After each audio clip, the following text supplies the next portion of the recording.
ಬೆಂಗಳೂರಿನಲ್ಲಿ ಕಟ್ಟಡ ನಿರ್ಮಾಣ ಮಾಡುವವರಿಗೆ ಕೂಡ ಜಲಮಂಡಳಿ ಈಗ ಹೊಸ ಸೂಚನೆಯನ್ನ ಕೊಟ್ಟಿದೆ. ಜಲಮಂಡಳಿ ರೂಲ್ಸ್ ಅನ್ನು ಪಾಲಿಸದೇ ಇದ್ರೆ ಕಟ್ಟಡ ನಿರ್ಮಾಣದ ಲೈಸೆನ್ಸೇ ಅಮಾನತಾಗುತ್ತೆ. ಹುಷಾರ್. ಈ ಬಗ್ಗೆ ಕೂಡ ಒಂದಷ್ಟು ಮಾಹಿತಿ ಇದೆ, ಬನ್ನಿ ನೋಡೋಣ. ಕಟ್ಟಡ ಮಾಲೀಕರೇ ಹುಷಾರ್ ಹುಷಾರ್. ಸಂಸ್ಕರಿಸಿದ ನೀರು ಬಳಸದೇ ಇದ್ರೆ ಲೈಸೆನ್ಸ್ ರದ್ದು. ಜಲಮಂಡಳಿ ಖಡಕ್ ವಾರ್ನಿಂಗ್. ಬೆಂಗಳೂರಿನಲ್ಲಿ ಕಟ್ಟಡ ನಿರ್ಮಾಣ ಮಾಡೋರಿಗೆ ಜಲಮಂಡಳಿ ಬಿಗ್ ಶಾಕ್ ಕೊಟ್ಟಿದೆ. ಬೆಂಗಳೂರಿನಲ್ಲಿ ನೀರಿನ ಕೊರತೆ ತೀವ್ರವಾಗಿ ಎದುರಾಗಿದ್ದು ಜಲಮಂಡಳಿ ನಯಾ ರೂಲ್ಸ್ ಅನ್ನು ಹೊರಡಿಸಿದೆ.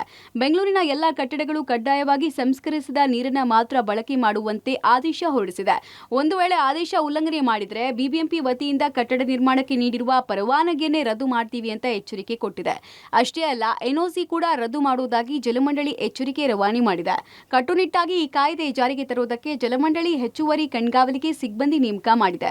ಕಾವೇರಿ ಉಳಿಸಿ ಬೆಂಗಳೂರು ಉಳಿಸಿ ಕ್ಯಾಂಪೇನ್ ತೀವ್ರಗೊಳಿಸಿರುವ ಜಲಮಂಡಳಿ ಈಗ ನೀರನ್ನು ಉಳಿಸೋಕೆ ದಂಡಾಸ್ತ್ರದ ಪ್ರಯೋಗದ ಜೊತೆಗೆ ಟಫ್ ರೂಲ್ಸ್ ಅನ್ನ ಕೂಡ ಜಾರಿಗೆ ತಂದಿದೆ. ಪವಿತ್ರ, ಪಬ್ಲಿಕ್ ಟಿವಿ, ಬೆಂಗಳೂರು.